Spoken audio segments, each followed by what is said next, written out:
We have Dawido versus Blackout. Both of the guys are 5-0 at the moment, so this is the winner of this is going to have 6-0. I leave you with Subtle and Lothar to continue casting. Have fun, guys. Thank you, Nims.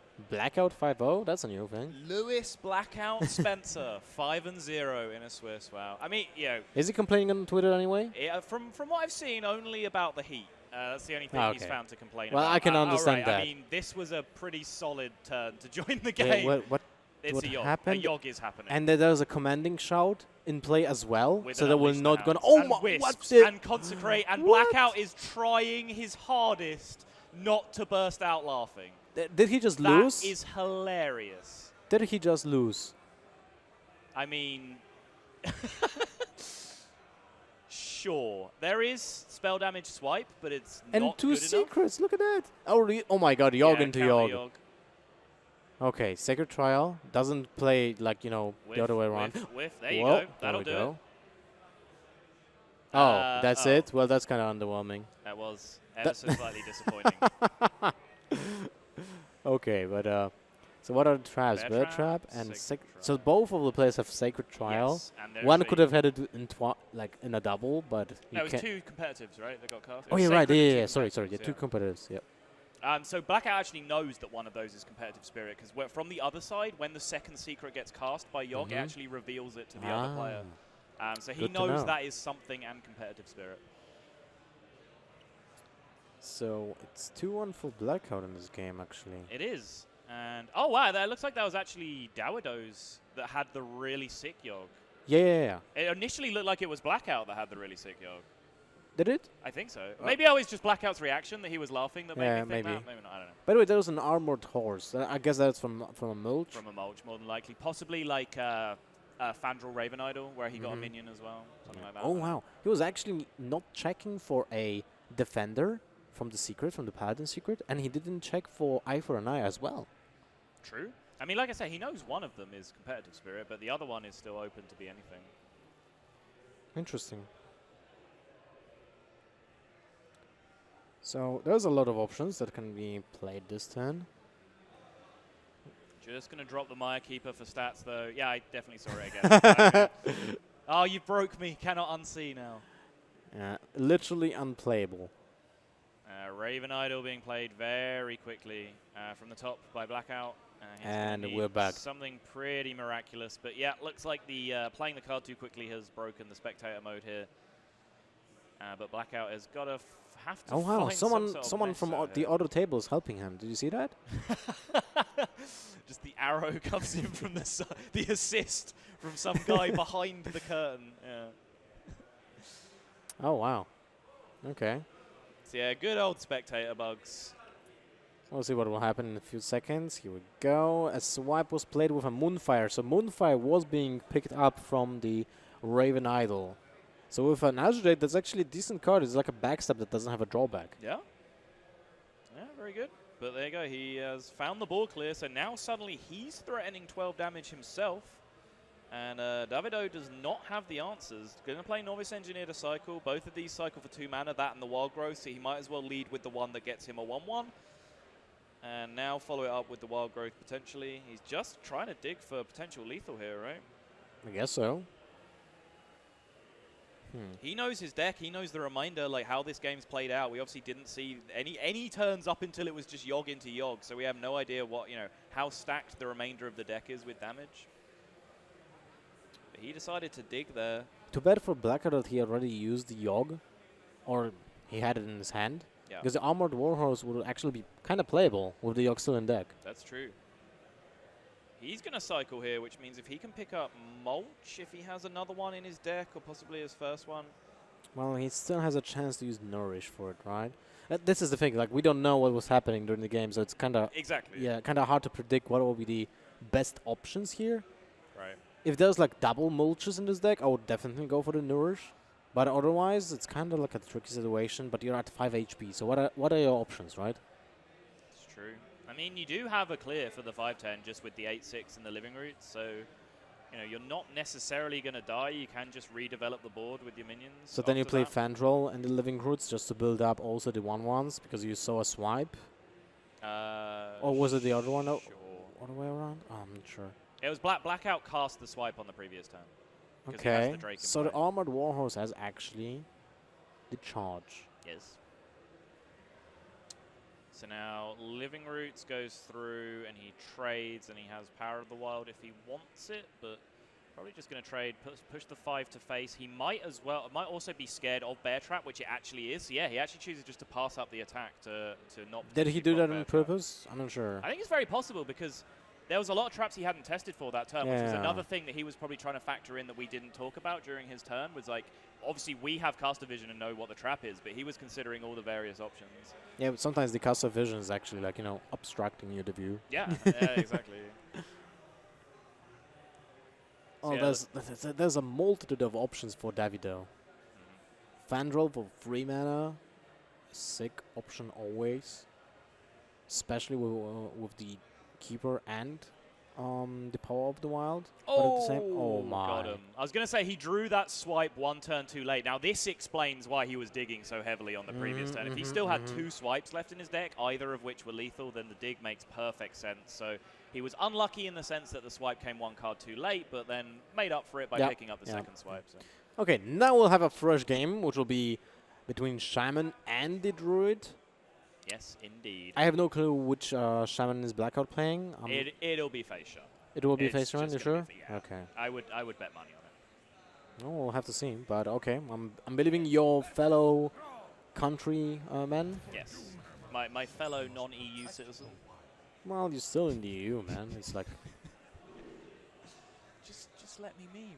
Come on. I actually read today that someone said it from the politicians that it actually doesn't mean we want to leave EU. Yeah, there has been an awful lot of backtracking from all involved, but let's not turn this into a UK politics stream. Let's talk about this massively important matchup. 2 games to 2. These players are in the position of being 5-0, so going to 6-0 here you don't want to think like this as a player, but being 6-0 after the first 6 games almost gives you that little bit of wiggle room, right? Like you have a bit of a buffer. You don't want to fall into that mentality, but somewhere in the back of your mind, you will just have that little voice that's telling yourself like, okay, just get to 6-0, and like we're so nicely positioned at that point. Exactly. What you have also is kind of like as I said, that wiggle room for the next day when you don't go to sleep so stressed, right? Right. You have some kind of like a failsafe that you can still lose a game or even 2 if you're 7-0, right? So it's still okay. You just will try to do your best on the next day and not stress out, right? Because you can be out of the tournament, but if you will prevail, then you're in the top 16 on one of the biggest tournaments ever, right? Very, very true. And this is a slow start from Blackout, but does have the Doomhammer. Didn't really want to be picking up that second one, but Coin Argent Horse Rider is at least effective for right now, but he has really missed out on that explosive Shaman start he would have been looking for. No early board pressure, just a 2-1 essentially being developed on turn 3 in terms of pressure on the Druid. So just a hero power, and next turn you can just use Violet Teacher, innovate hero power again, I guess. Is possible. I mean, right now, looking at Blackout's hand, we're going to see hero power pass a lot of the time. So. Yep. That's kind of sad. So if this is a 1-1 totem, the game probably ends. All right. Good point. Oh, well, that's even better, because you can just play, instead of hero power, a Wild Growth. Violet Teacher, innovate Wild Growth. Yeah, I mean, the hero power does nothing. I mean, sure, if it was a 1-1, then maybe the hero power would have been better, but hero powering a 0-2 taunt totem for pretty much no reason. Well, you basically have a Paladin hero power for this turn, right? Yes. Because of the Wild Growth. Sure. And you gain a mana. crystal, right? Yeah. Do you see any other options? I don't think so, right? Just against the Shaman, the Violet Teacher is so valuable, right? The only thing to consider is if you don't hero power that 0-2 next turn, it means... No, because you're going to have 2 1-1s. Yeah, you have 2 1-1s. Right? Yeah. And you have 6 mana, man. Right, 6 mana for the next turn, so you can play Swipe and Hero Power to kill the 0-2. Yeah, I mean, I was going to say that like you might just want to put it down to 1 to make sure that a 1-1 clears it up, but since you're getting the extra token out of it anyway, like you said, you're getting the Paladin hero power instead of the Druid hero power, which are supposed to be equivalent in power, so they're essentially going to do the same thing a lot of the time anyway. I like it. Let's do it. Oh, wow, he didn't use anything. Interesting. Well, I didn't see that coming, to be honest. I mean, this worries me. I mean, from Dawido's perspective, the way I'd be reading the game is, wow, my Shaman opponent's start has been really slow. He probably has a clunky hand with things like Lava Burst. And 2 Doom Hammers or something like that. Right, I mean, like, maybe you won't Lava read that, Burst right? specifically, right? Like, I don't want to get my Violet Teacher just Lava Burst there without getting value out of it. I'm really surprised by that, because now those 2 cards are kind of sitting there like kind of useless. You can turn that Wild Growth into something very useful, because you gain that one mana each single turn. So each turn you gain advantage over the Shaman player, which is the aggressor, right? Right. So you can be more proactive than you would be normal the other way around, right? So the Innervator has, in most of the situations, we were talking about it like in some of the previous games. Sure.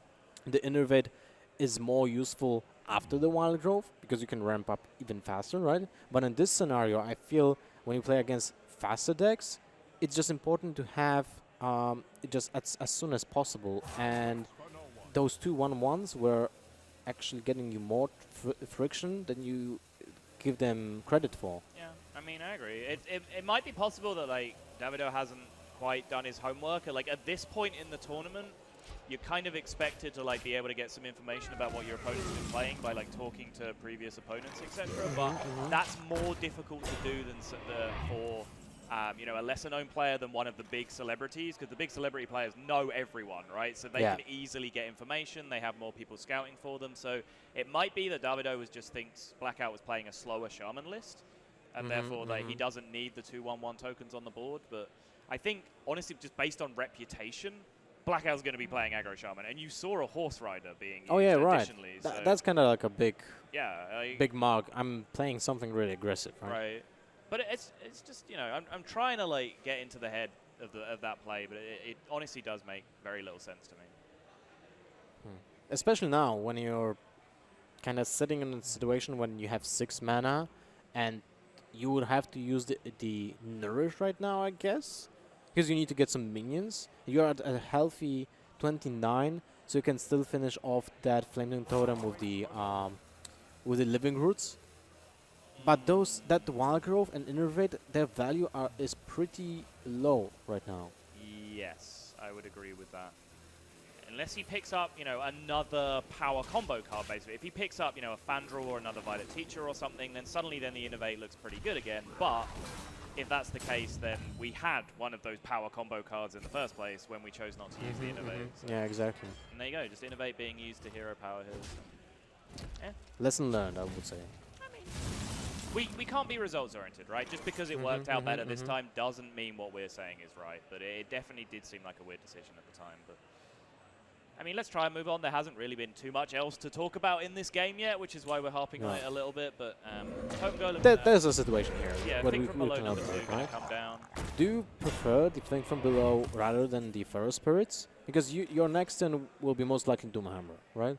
So the Overload fits in that spot in the next turn, and you have 2 minions on board that are, let's say, more beneficial to another Flaming Totem, if you can top deck that. Sure. And then you can still play Think from below in the next turn for even less mana. Yeah. You can top deck a Tusker Totemic, which can also generate a Flaming Totem, right, for your Feral Spirits, and then also benefit for the Think from below, and can play both. But if you don't need the Thing from below, then you have a Doomhammer, and because you have 2, I would say that you would like to play one as soon as possible. Sure. I mean, I appreciate all of that, but I think I kind of agree with the play because of how much Dawido had to expend to deal with the first 5/5. He saw that's a validated Doomsayer. He saw, you know, Swipe, Living Roots, and Innovate Hero Power being used to clear the previous board. So it just kind of felt like that situation, like, okay, you clearly didn't enjoy that last 5/5 hit. Now deal with another 5/5, and now on top of that, you need to deal 7 damage to this thing, or it is going to 7/7 you in the face next turn. Oh, look at that. That's kind of awkward because you have Wild Growth that doesn't do anything this turn. If you want to feed it to the York for the next turn, unless you will get a second Innervate. Oh, there's the Harrison though. Still, the Harrison is not really that impactful when there's a 7-7 staring at your face, even if you destroy the Doomhammer. But it's important if the Yogg does the job of clearing the board. That is true. Yeah, if he can go Yogg, and then if there's a Doomhammer in response, or if there's already been a Doomhammer equipped by then he's going to take 4 to 8 damage from the Doomhammer and then be able to destroy it from the Harrison Jones. So that will potentially make a huge difference. Oh, wow. I really don't like the one aggro of this turn, because that essentially says, I have a Yogg for next turn. There's no other thing that you can do with a one aggro on turn 9. So now this is a free Doomhammer. Yes, right? exactly. Yeah, exactly. Because he will not overextend into this board state. Good job to Blackout for recognizing it. He just drew another 7-7, which would be pretty tempting to have 2 7-7s on the board after you've just seen a mulch getting used. But obviously, the Yogg has been turned face up by that previous play, so he's going to play the thing that is less likely to be interacted with by Yogg, which is his weapon. So I like it. And look at this. You are kind of excited about the Harrison Jones, right? But it's not really that impactful, because that Doomhammer will deal 8 damage anyway. Yeah, but 8 is half of 16. I'd say reducing the damage by 50% is a pretty big deal. Okay, but still, the damage is done. Right. And let's see what will happen from this Yogg first. All right, well, double 0 is still 0 last time I checked. Hunter's Mark he on. innovated. He can use his hero power, so there's the innovate. All right. Shield Slam for 0. Sure. The innovate is actually pretty useful if you're not clearing the board. There we go. That's already a board clear. Wow. So everything else now is irrelevant. Oh, too bad. There you go. Board cleared. Job done. Too bad it doesn't have a charge. Yeah. Got a little bit of heal out of it as well with the Holy Nova. So, yeah. I mean, now, this Harrison Jones is going to be the difference between, 15 health and a lot less than that. So yeah, but it's still a problem because there is a 7-7 on board, and even those 2 small 2-3 minions are kind of problematic for you, right? Yeah, I agree. If there's a second mulch in the deck, though, then this could be a big deal. Drawing 4 cards here for it. Let's see. Savage Savage Roar Roar. is nobody needs. I mean, it's pretty much exclusively mulch, right? Because he can't. Okay. Well, he has a that Raven helps Idol. too. That can be a lethal. That is that is sometimes mulch. I mean, it can get you another Yogg. but Yes. but you'll be dead if you don't get a mulch. He does have the most hero likely. power to deal 2 to that 7-7 as well, but nothing in hand helps him. So yeah, he needs to look for hard removal here from the Raven Idol. Doesn't get it. Savage Roar, bite. Seems like a bite is the card of choice. First of all, you have a Mark of Nature already. Oh wow. Well, that is interesting. So he's just going to taunt up the Harrison. He's basically just going to try and play a taunt on every turn for the remainder of the game. So this turn he has the Harrison taunt.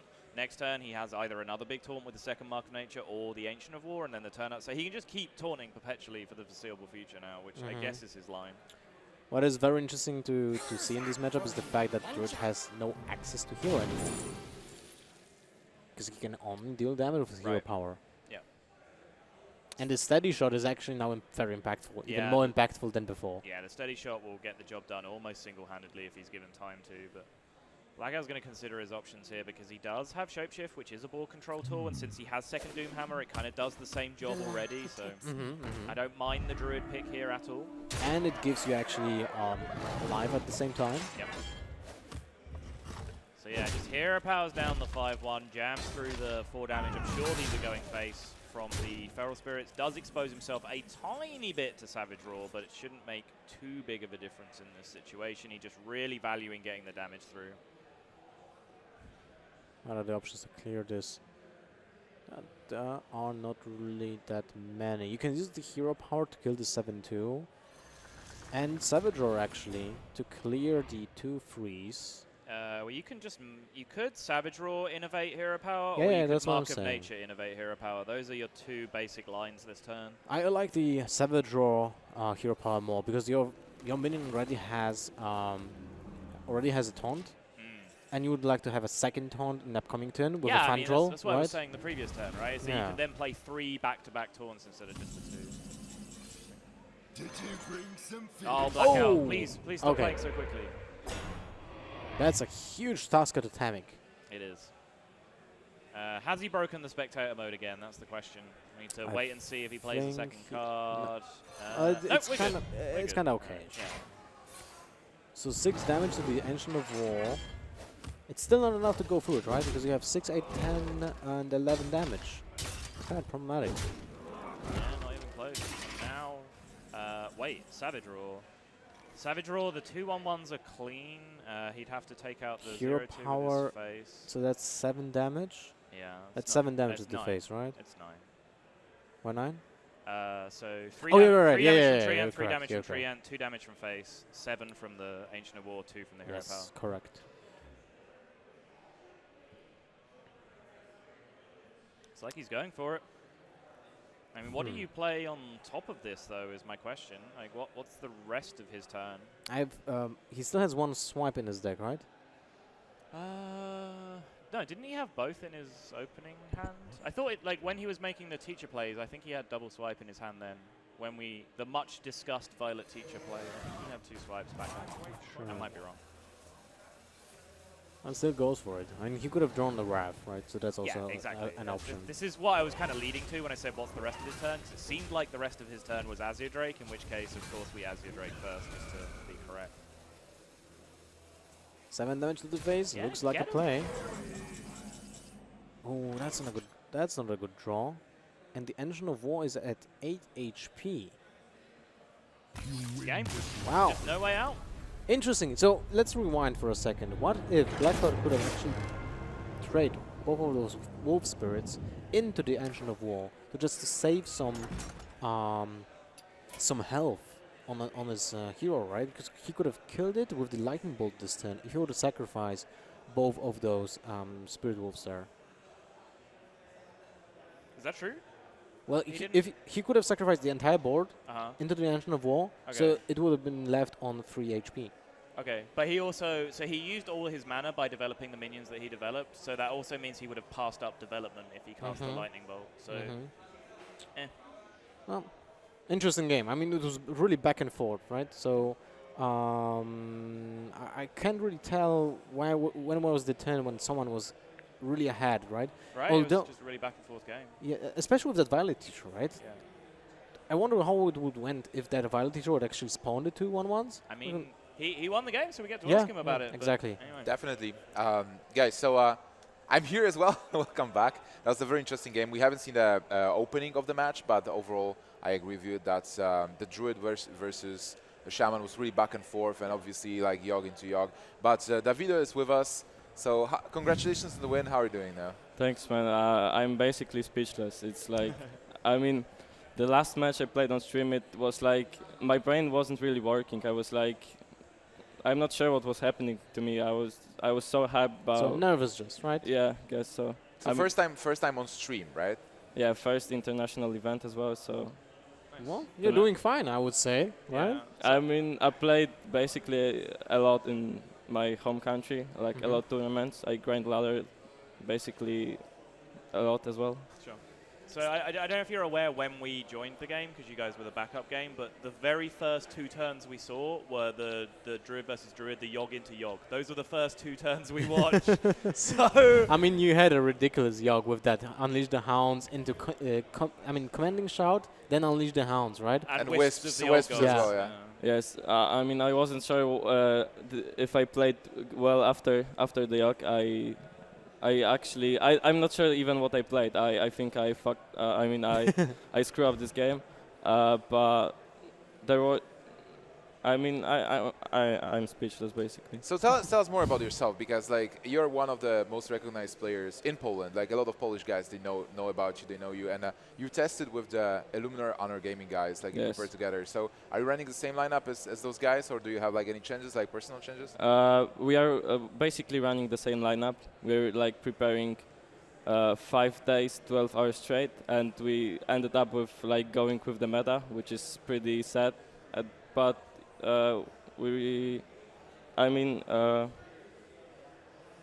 going against the meta is not worth it at the moment. Yeah, that is something that we discussed like already like 5 times today Right. during the cast. Yeah. Yeah. So, one quick question about the final game. Turn 4 was a long time ago, so if you don't remember it clearly, that's fine. But you chose to play Violet Teacher, just raw, and you could have played just Innovate Wild Growth to get the 2/1/1s. So what were you thinking that turn? Because Lothar and I talked about that pretty extensively. Let me recognize really quick. I mean, so it was Empty Board with just yes. Taunt Totem, and The- you just went Violet Teacher. And I had Wild Grow, Had Innervate, Innovate and Wild. and what else in hand? 2 swipes Nourish. and mulch. Yeah, so I basically thought he was playing the thing from below to bait the mulch, and if I remember, maybe it was like another. No, it was versus Shaman. Yes. Yes. So I think I thought that I could just play the teacher and. No, he didn't play thing from below. No, he He didn't. played the It was teacher. an empty board. It was just empty. It was Taunt Totem and nothing else. That was all that was on the board.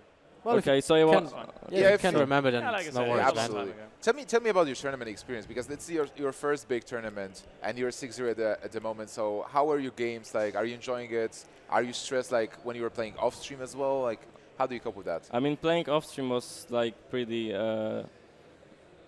okay with me. I mean, I was pretty okay with playing off stream.